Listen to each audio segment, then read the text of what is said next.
Is Maria Simma a church-approved purgatory mystic, or is she a fraud? We will explore that in today's video. If you'd like to support this channel in any way, please do so through Buy Me a Coffee. Let's get right into it. Now we're going to look at this in 3 parts. What is the minimum requirement that the church wants of us in terms of our belief with purgatory? Secondly, how should we look at and think about private revelations? And lastly, Maria Simma in her own words, and throughout I will give you some of my observations. Now, when it comes to purgatory, the only thing that the church requires us to believe is that it exists, that the people there are in grace and will be saved, that they are being purified of any sins committed against God that have been already forgiven, and that we can pray for them. Everything else we are not required to believe.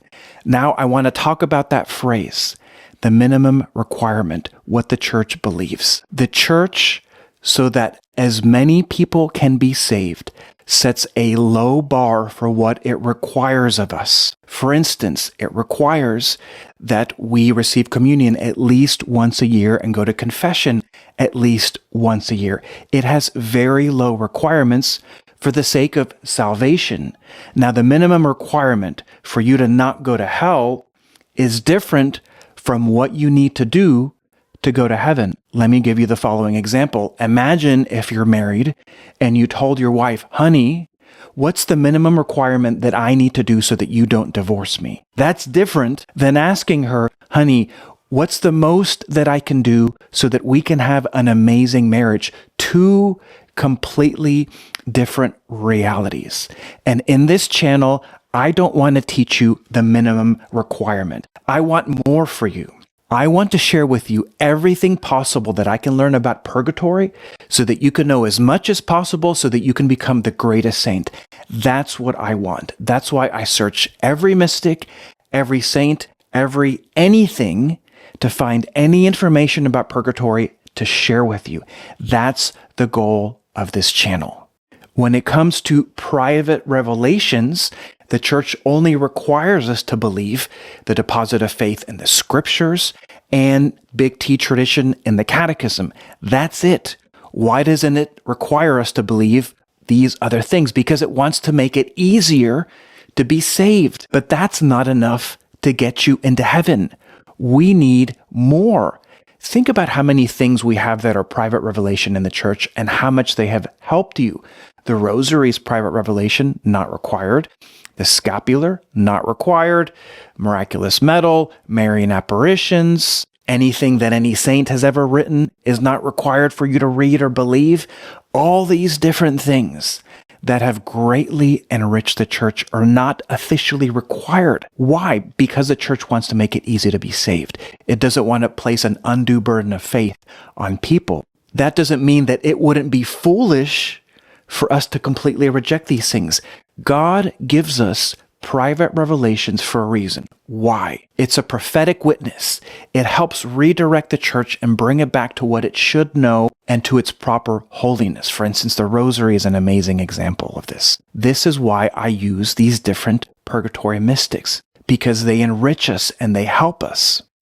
Now, for me personally, Maria Simma is the reason why I have such a great love for purgatory. Maria Simma is one of the reasons why this channel has grown so much, why it really exists. So the fruit of the things that she says in my life is amazing. And if you have any doubts, read her book and you will see for yourself that the things that she says are not only not in contradiction to Catholic Church teaching, they support it and enrich it incredibly. And you're really missing out if you're not reading it.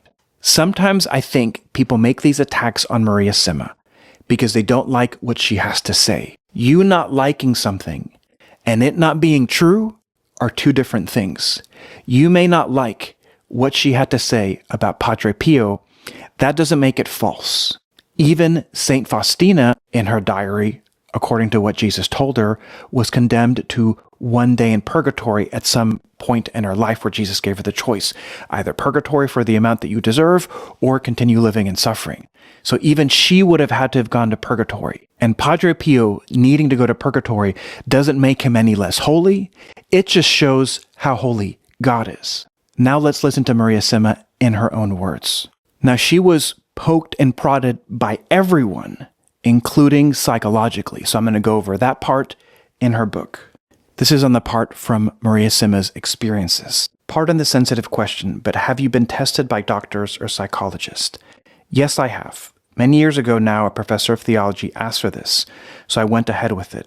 This resulted in 6 pages of professional papers being made available, and they were put together by a doctor of psychology in Innsbruck. Copies of these went into archives of the publisher of a little book about my experiences that came out some 25 years ago.